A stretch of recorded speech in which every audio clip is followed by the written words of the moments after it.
Welcome to Ouch. Was that a ghost? This podcast may contain graphic material, which some listeners may find disturbing. Listener discretion is advised. Help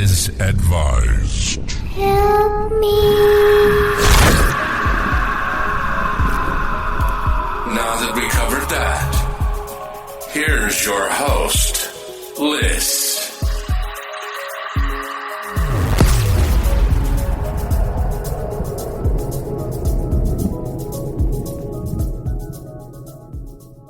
Welcome back to Ouch, Was That a Ghost? Before I start, just a reminder, these cases are for entertainment purposes only and are just based on information found on the internet. And trigger warning on this case, like extra trigger warning, this is a case that touches on a lot of tough subject matter. I'll just be breezing over, not getting into details, but there is sexual assault, murder, animal cruelty, and necrophilia. So if this is not for you, I'll see you next week. So let's dive right in. On February 1st, 2012, in Anchorage, Alaska, 18-year-old Samantha Koenig was nearing the end of her shift as a barista. As she was starting to close up the coffee kiosk named Common Grounds, it was like a shed shack-type coffee spot in a parking lot, when around 8 p.m., a man in a white truck parked his vehicle. The man wearing a balaclava, which, it's Alaska, it's cold, so that's not super out of the ordinary. He walked up to the kiosk window and he ordered an Americano. There's CCTV of this online where you can see it all play out. So he ordered his coffee. Samantha turned around to make the coffee, and when she turned back to collect the money, in the video you can see the nozzle of the gun poke through the ordering window, and Samantha put her hands up, like when you're kids and you're playing cops and robbers, how you put your hands up. The man ordered her to turn off the lights in the kiosk, her thinking it's just a robbery, give him the money, he'll go away. She shut the lights off. He instructed her to give him the money that was in the register. She complied. And then he told her to turn around. Again, she complied. And then the man pounced through the window, zip-tying Samantha's hands. The man asked Samantha where her car was. She said she didn't have one. He proceeded to grab a stack of napkins off the counter and stuff them in her mouth. And then he guided Samantha with her zip-tied hands towards his white pickup. She did unsuccessfully try to run away, but the man managed to regain control and got her into his white Silverado. This was caught on a nearby surveillance camera. 2 texts were sent from Samantha's phone that night, one to her father and one to her boyfriend, that basically said that she was tired, she needed a vacation, and was going to spend some time away with friends. But the way she texted just didn't sit right with them. Like, it didn't sound like her. You know how certain friends, if they text with emojis every day, and if they didn't text with that, it would feel odd, or a friend that always misspells something, spelling everything perfectly. So the next morning, between Samantha's father and boyfriend not hearing from her again or having her come home, and those odd texts, and Samantha's coworkers coming in the next day and finding the cash missing from the register and the store not being closed properly, law enforcement was contacted. And the whole town just started looking for Samantha, who was very well liked, described as very kind. Flyers were put up all over. A reward was quickly collected for over $40,000. Local law enforcement were very swiftly on the case. Samantha's father went public, pleading for his daughter's safe return. The FBI got involved quickly because, it appeared to be a possible kidnapping. Areas were searched, vigils were held. Family members and friends and her boyfriend were quickly ruled out as suspects. And nothing, just radio silence. Until 3 weeks later, Samantha's boyfriend received a text message that was sent on February 24th, 2012 that read, quote, "Connor Park sign under pic of Albert. Ain't she purty?" Purty spelled P-U-R-T-Y. The family familiar with Connor Park, they rushed there right away. And there on a billboard, there was a picture of an Albert, who was a missing dog. Underneath the missing dog flyer, a baggie was found. Authorities were called out to look in the bag. Inside was a blurry picture of what appeared to be Samantha with her hair braided, with a recent newspaper inside the photo. like a proof of life photo. There was also a long, typed letter. In the letter, the person asked for $30,000 to be deposited into Samantha's bank account. Samantha's father was asked to ID the photo as being his daughter, which he did. It just took him a second because he found it odd that Samantha had her hair braided. She never wore her hair like that. Samantha's father deposited $5,000 into her bank account, thanks to the help of the reward money that had been collected. The police immediately flagged that account so they could track any activity on the bank account. They would get notified if it was used. And on February 29th in Anchorage, Alaska, $500 was withdrawn from an ATM. $500, possibly because of daily limits on cards. And by the time the officers arrived, the assailant was gone. Then another withdrawal the next day. And on March 7th, $400 was withdrawn from Arizona, which is 4,000 miles away. Then $80 in New Mexico. The authorities were notified of all these transactions, getting there after the assailant was gone. By now, they had a blurry photo of a fully disguised man withdrawing money using Samantha's card. On March 9th, $480 was withdrawn in Humble, Texas. 2 days later, on March 11th, there was another withdrawal in Shepherd, Texas. During this withdrawal, the man's rental car, a white Ford Focus, was seen in the background in view of the bank's camera. Law enforcement notified Texas authorities to be on the lookout for a vehicle matching that description and notified law enforcement in surrounding areas. A few days later, on March 13th, a Texas police officer spotted a vehicle that matched the description parked at a hotel in Lufkin, Texas. He observed the vehicle from a distance and saw a tall white male enter the vehicle and drive away. The officer followed behind. When the driver went over the speed limit, the officer pulled the vehicle over for the traffic violation. He lit him up, approached the vehicle, asked the driver for identification. The man presented the officer with an Alaska ID with the name Israel Keys. Alaska, which, red flag, this is where the suspect was out of. And the vehicle description matched. Inside the vehicle, officers found Samantha's cell phone, ID, debit card, rolls of cash, a .22 caliber handgun, a map highlighted with a path through California, Arizona, New Mexico. At the time, they only saw this as a man with Samantha's belongings. They didn't know where she was, if she was dead or alive, or if he was just the man taking the money out, or if he was involved in setting up the kidnapping or ransom, or if he was just a guy that stole a car, wrong place, wrong time. Keys claimed that he was in Texas because he was going to a wedding, and then he was going to see the Grand Canyon.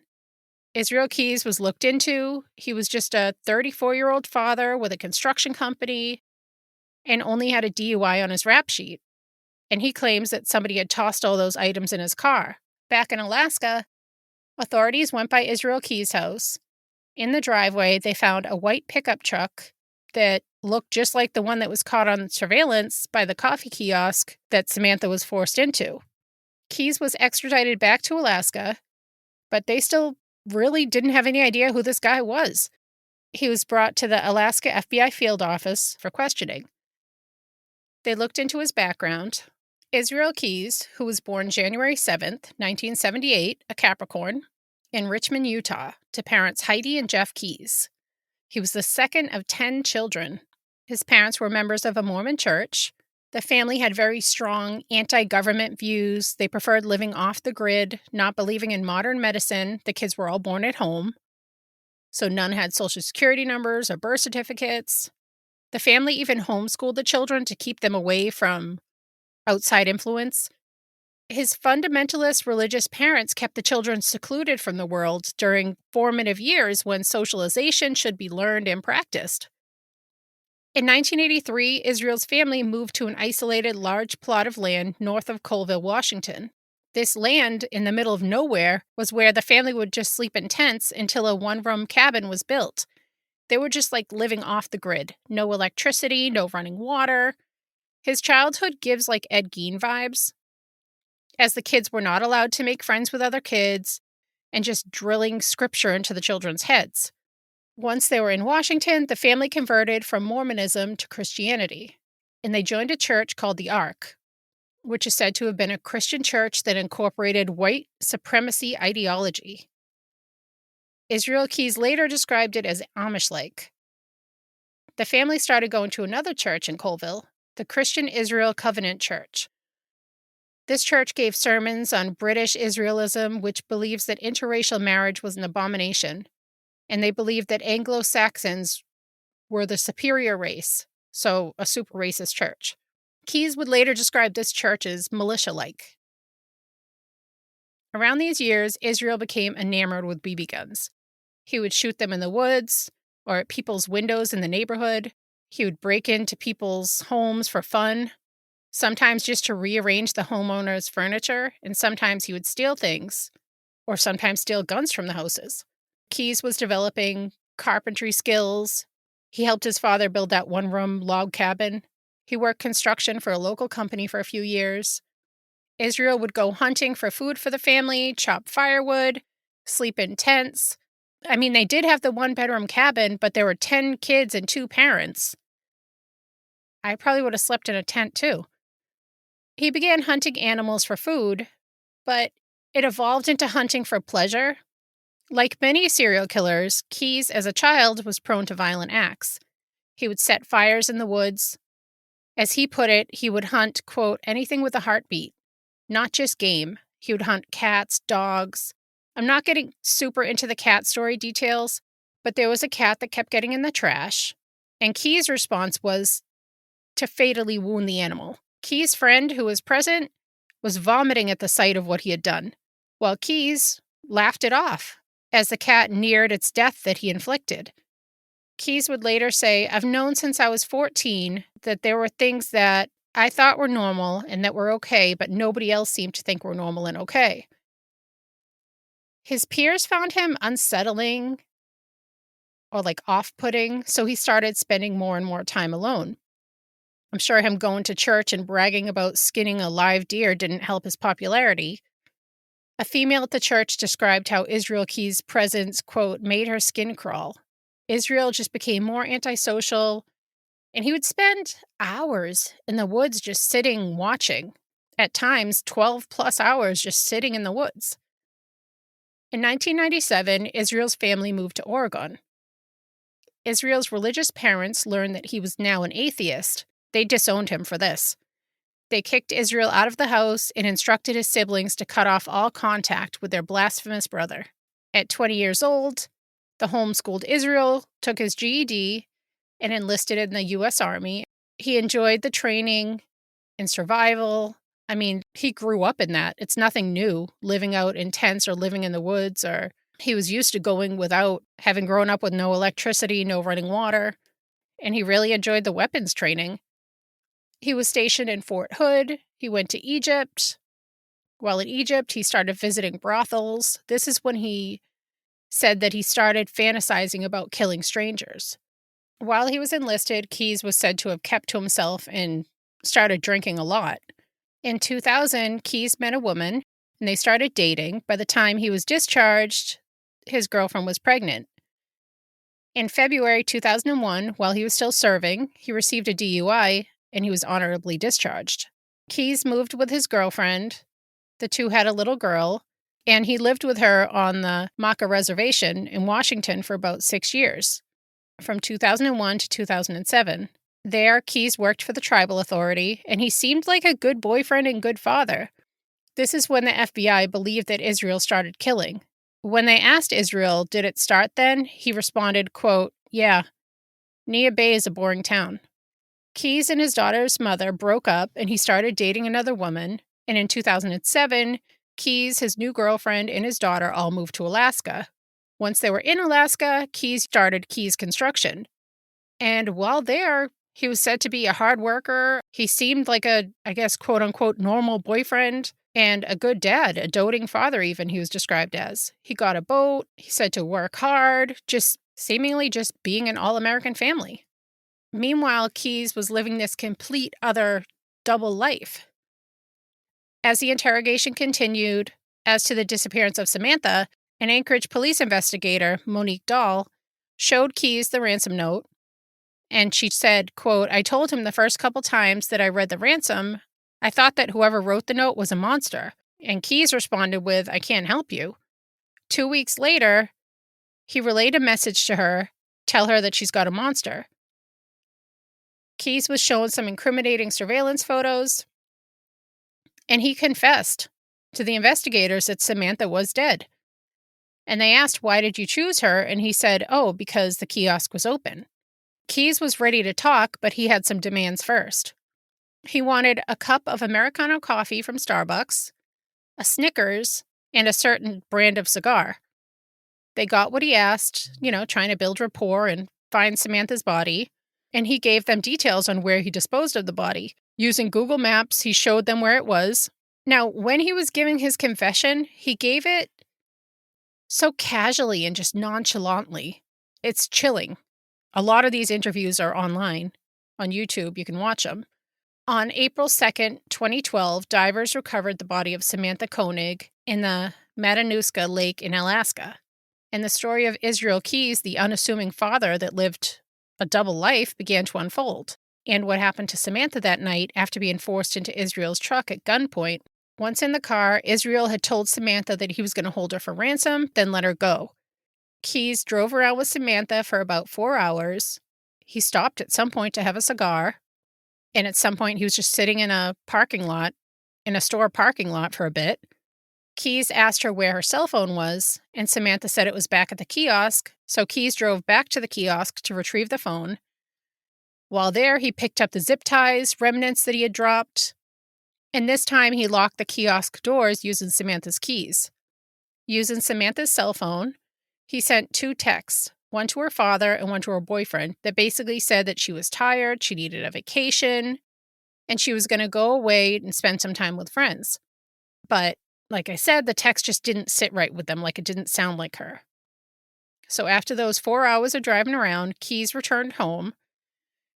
He went inside of his house to make sure his girlfriend and his 10-year-old daughter were asleep before bringing the bound and gagged Samantha back to his shed behind the house. In the shed, he already had 2 space heaters on and a tarp laid out on the floor. He proceeded to turn on loud heavy metal music to drown out Samantha if she decided to yell. He tied a rope around Samantha's neck and secured it to a wall. He asked her for her debit card. She said she doesn't have one, but she shares one with her boyfriend. She gave him the address of her boyfriend's house and told him where the car would be parked and gave keys to get into the car. Before leaving, Keyes asked her for the PIN number to the debit card and warned her that nobody can hear you scream. Keyes took his girlfriend's car and drove it to the address, near the address that Samantha gave him. He parked and walked to the driveway of the house where the vehicle was parked. He used Samantha's set of keys and got into the car and retrieved the debit card. As he was about to leave, he saw the porch light come on and Samantha's boyfriend came outside. Her boyfriend yelled, basically, "Get the fuck out of here." Keyes just ran to his girlfriend's car and took off. On the way back to his house, Keyes checked the PIN number at an ATM to make sure it did work, which it did. This was about 3 a.m. When Keyes got home, he had some wine, still the heavy drinker. Then he went into the shed, where he proceeded to sexually assault Samantha multiple times before strangling her to death. Keyes then went back into the house, woke up his daughter to have her start getting ready. He went back out into the shed, rolled Samantha up into that tarp, and put her in a cabinet container type thing, shut off the space heaters, then proceeded to go back into his house. Then he, along with his family, flew to New Orleans and took a 2-week Caribbean cruise. It's so mind-blowing. So Israel and his family did the cruise thing. Then he went to go visit his mother in Dallas, Texas. This is so strange. So on February 13th, Keyes left his family with his mother, and he said he was going to bury guns. Okay. And he was gone for the next 3 days. So during this time when he was gone, a man named James Jimmy Tidwell, an electrician, disappeared. He disappeared on February 15th after a night shift. His truck was later found 5 miles away. Keyes decided he wanted to rob a bank because that's something he does too to supplement his double life. So on February 16th, Keyes set fire to a house as a way to create a distraction, but then was watching the flames from afar and became so enamored, I guess, with the flames, he distracted himself. He was just in a trance watching it burn, lost track of time, so he missed the bank robbery that he wanted to commit. So he pivoted, and later that day, he drove 30 miles to another bank in Azle, Texas. So in the surveillance of this bank robbery, you can see a tall, thin white male in a construction hat and a face mask, like a construction face mask, and worker goggles. These items are thought to be of Jimmy Tidwell. And the most disturbing part is, this is alleged, as all is besides the 3 victims, I guess, Israel Keys, who had like a low haircut, short. In the bank surveillance footage, he had longer hair. This hair was thought to be of Jimmy Tidwell. You could use your imagination on what was thought happened, like a Terrifier situation. So horrific. Keys robbed the bank and got away with around $10,000. Key was said to have gone to Walmart to buy a shovel, to get some lubricant and air freshener. At some point, Keys was said to have returned to Tidwell's body, and he was said to have buried the money in Houston. Then he headed back to his mother's house after putting almost 3,000 miles on the rental car. Tidwell's body was never found. So after he had his cruise, visited his mother, robbed a bank, the family flew back to Alaska on the 18th. Once they were back, Keys found that the freezing temperature had frozen Samantha's body, but Keys still wanted ransom money. So he turned the space heaters back on in the shed, and then he went into the main house, grabbed his girlfriend's hairdryer to defrost Samantha. Then it said he performed necrophilia. Let's leave it at that. Samantha was then propped up on a chair, and Keys put makeup on Samantha. I can only assume this was his girlfriend's makeup on a woman that had been deceased for a few weeks, and he most likely put the makeup back. Then he braided Samantha's hair the same way he braided his daughter's hair. He tried to keep Samantha's eyes open. He tried with super glue, unsuccessfully. So he grabbed some fishing line and literally sewed her eyes open. And then he placed a recent newspaper from February 13th next to Samantha and took a photo to give the impression that she was still alive. So after he took the picture, he dismembered Samantha's body, and then he drove out to a frozen lake, Matanuska, which is north of Anchorage. And this was a lake where people would go ice fishing, and that's what he did that day. He cut a hole in the ice and disposed of Samantha. Simultaneously, he was catching fish in the same spot. And then he proceeded to bring the fish home and fed them to his family. Like, unbelievable. As the investigation continued, Keys told the authorities that Samantha was one of many. For 14 years, he had been, quote, 2 different people, implying that he had been killing for 14 years. In his late teens, after he denounced Christianity, Israel became interested in Satanism and got a pentagram tattooed on his neck. Around the same time, he became fascinated with serial killers, bragging about his knowledge. He idolized Ted Bundy, and he looked down on the BTK killer because the BTK killer apologized, so he saw him as a wimp. Keys studied up on how and why serial killers got caught, studying up on their mistakes, reading up on things the authorities looked for, and how to avoid being detected. By this time, Keys had decided, this late teens now, Keys had decided that he could kill or rape and not get caught. And he decided to plan a satanic ritual. Keys claimed to have attacked his first victim in the summer of 1997 or 1998. Keys, who was really good at blending into his surroundings and very patient, sitting, waiting, watching. On that summer day, he was just waiting and watching a group of friends that were inner tubing on the Deschutes River in Oregon. He waited for the right time, and he managed to get a young girl who was between the ages of 14 and 18 separated from her friends. He dragged the young girl to a campground outhouse. He tied her up, sexually assaulted her, and was planning on strangling her and leaving her in the toilet pit. He was armed with knives for that satanic ritual, but the resilient, smart girl was humanizing herself, saying how scared she was, and she was being kind to Israel, saying things like, "You don't have to do this, you're a good-looking guy, I won't tell anybody." and he let her go. The victim never came forward, and he was never charged with anything in relation to this crime. He claims that not killing her was something that he regretted immensely. He was quoted saying, "I was too timid, I wasn't violent enough, I made up my mind that I was never going to let that happen again."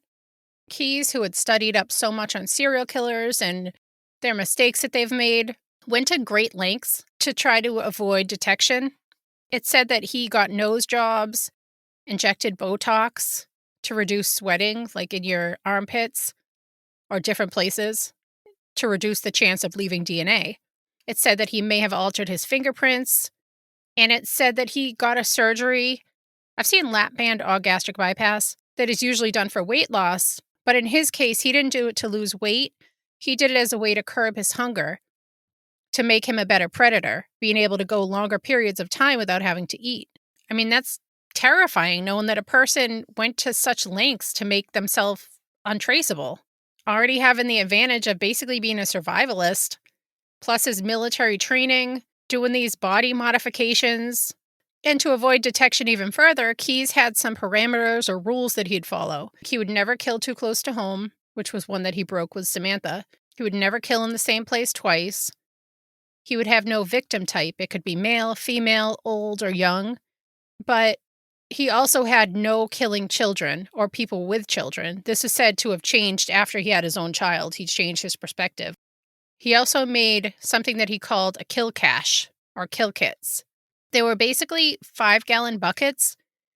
Inside, he would put binders like zip ties, duct tape, weapons like guns, silencers, ammo. He'd have cleanup stuff like Drano, which he seemed to use a lot as like a way to get rid of DNA or fingerprints. And he'd have tools for disposal of the body. And he'd have money, different items he'd keep in there. And while he was working in construction, he'd travel a lot for work, or I guess under the guise of being for work sometimes. Keyes would try to cover his tracks while traveling. He would fly to an area, then he would remove his cell phone battery, rent a car, and drive sometimes thousands of miles and bury or hide kill kits.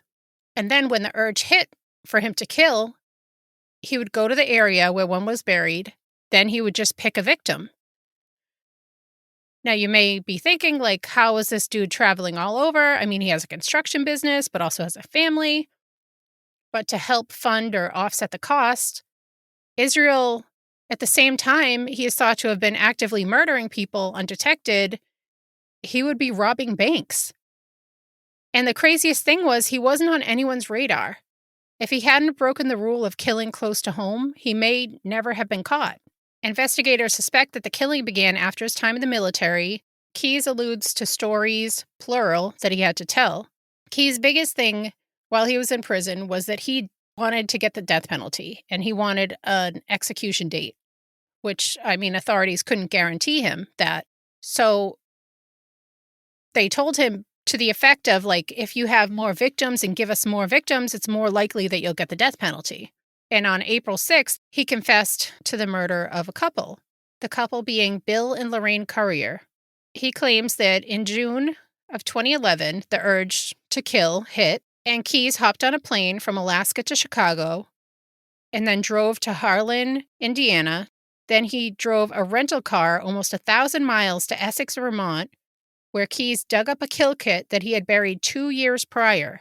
Israel then looked for victims. He spent a few days scoping out which house to hit. He chose the house of 50-year-old Bill and 55-year-old Lorraine Currier because of the house's layout. It had a detached garage, which made it easier to enter, according to him, and it appeared that the couple had no children and no dogs, which he didn't want the dogs to draw attention. On June 8th, 2011, Israel Keyes, after waiting outside for hours, scoping out the house, he cut the phone lines. This was to stop any alarm systems from alerting. And then he sat and waited. When nobody came, no police, no alarm companies, he broke into the house by removing a window fan. He used a crowbar to break a window and entered the house. He made his way to the Currier's bedroom, he said within seconds, using a headlamp flashlight illuminating his path. Then he zip-tied the couple, forced them to get into their own car, and then he drove them a few miles to an abandoned farmhouse. Once at the farmhouse, he brought Bill in first and tied him to a chair.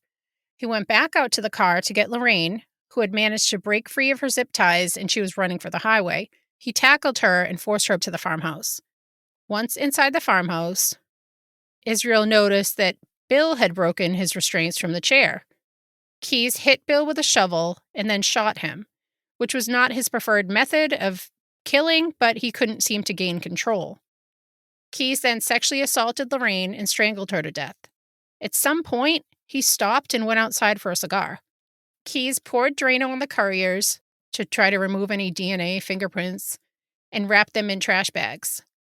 Keyes then claims that he buried them in the basement of the farmhouse and then proceeded to drive to New York to dump the gun that he used in a reservoir. Then he went home.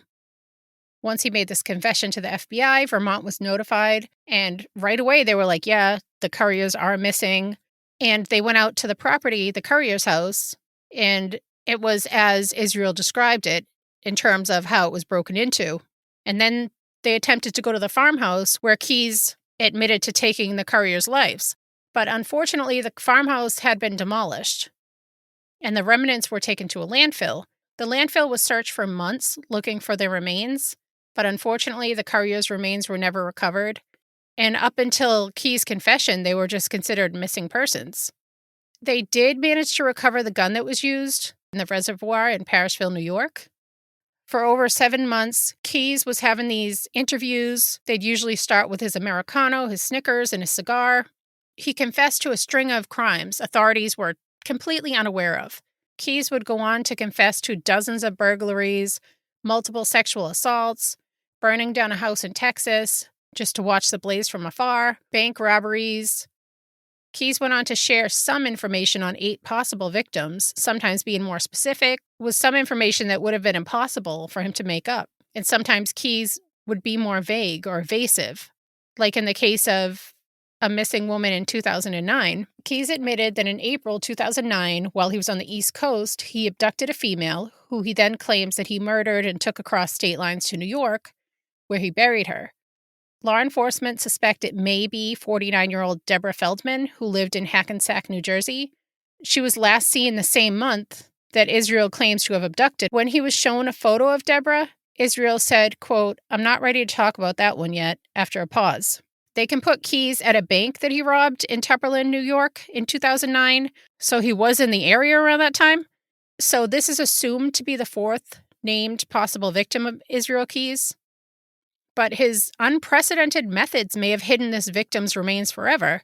I mean, the only remains that were found were the ones that he gave clear instructions on how to find. How terrifying is that? And with his need for control, it's likely that he had many secrets that he just wanted to take with him. When he was asked how many people he did kill, he would say under 12, under 12. They would say 5, he'd say no. Or they'd throw out a different number, he'd always say under 12. He would always correct them. But when authorities said 11, he did not correct them. So it's thought that he has 11 victims or more. Keyes murdering these people, all while being a boyfriend, a father, a hardworking business owner. His girlfriend and child were seemingly oblivious to his double life. A condition to him confessing to these crimes was that he wanted the death penalty and a swift execution date, and that his name not be made public. His biggest concern was that he did not want his crimes to be in the media, not wanting his daughter, who was around 10 at the time, to know what he did. He said, quote, "I want my kid to have a chance to grow up. She's in a safe place now. She's not going to see any of this. I want her to have a chance to grow up and not have all this hanging over her head." At a point, the media did get hold of Israel Keyes' name, and this did hinder the investigation. It took law enforcement a while to gain some of that, trust back. It's funny, he didn't want to be in the media, but he liked following his own crimes from afar. He just didn't like it when his connection to the crime was being used.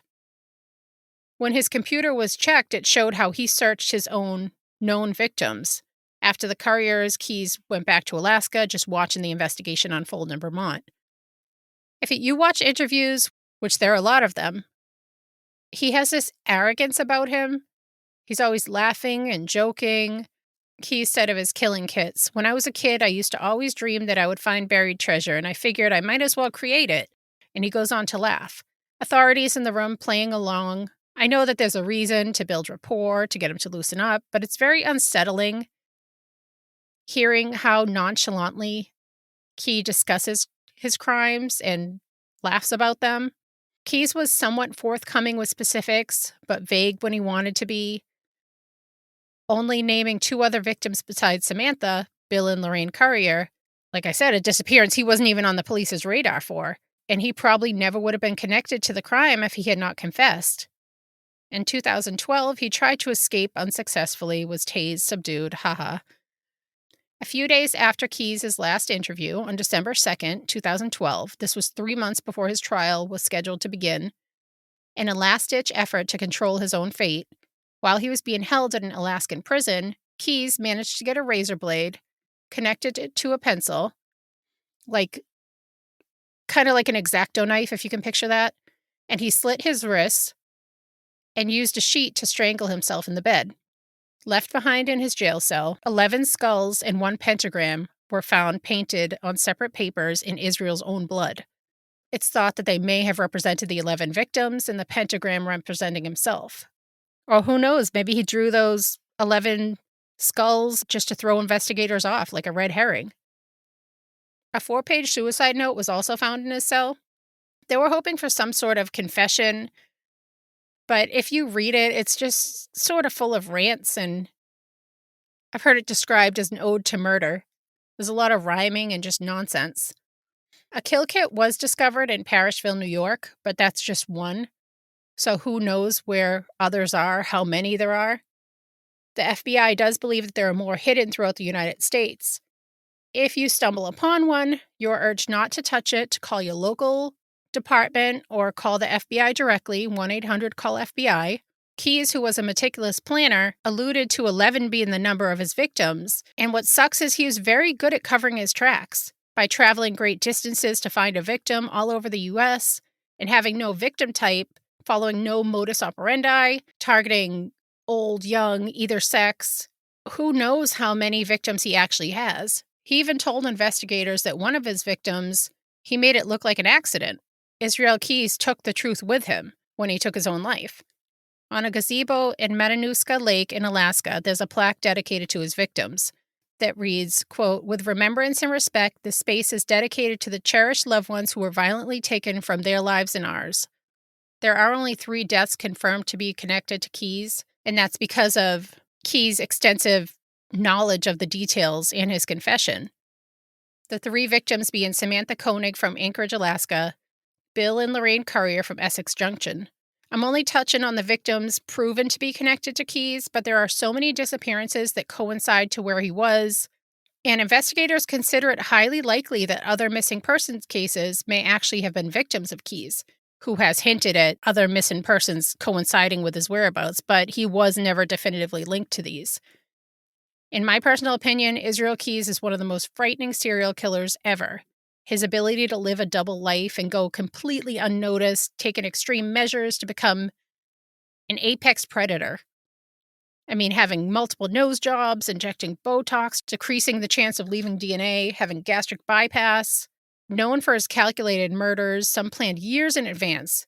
With many serial killers, it's about the victim type or the victim, but with Keyes, it was the location that mattered, and the randomness of his selection process. There are so many interviews that the FBI has released on YouTube if you want to see how he speaks about his crimes, deriving almost pleasure from the sense of controlling the interview.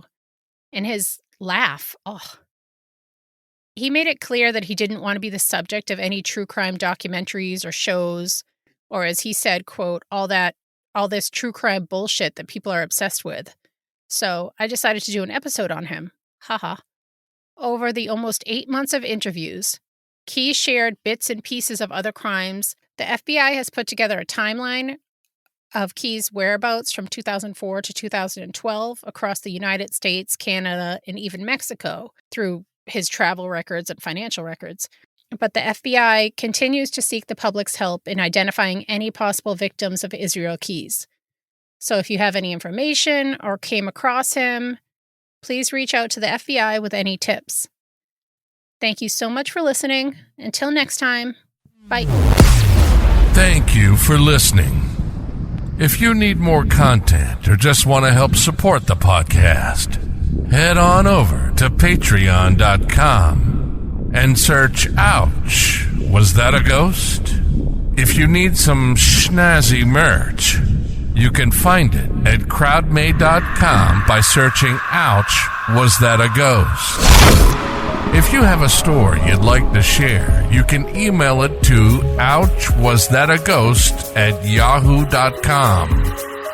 You can also find us on Facebook and all the other social media platforms under Ouch, Was That a Ghost? Help me. All links can also be found on ouchwasthataghost.com.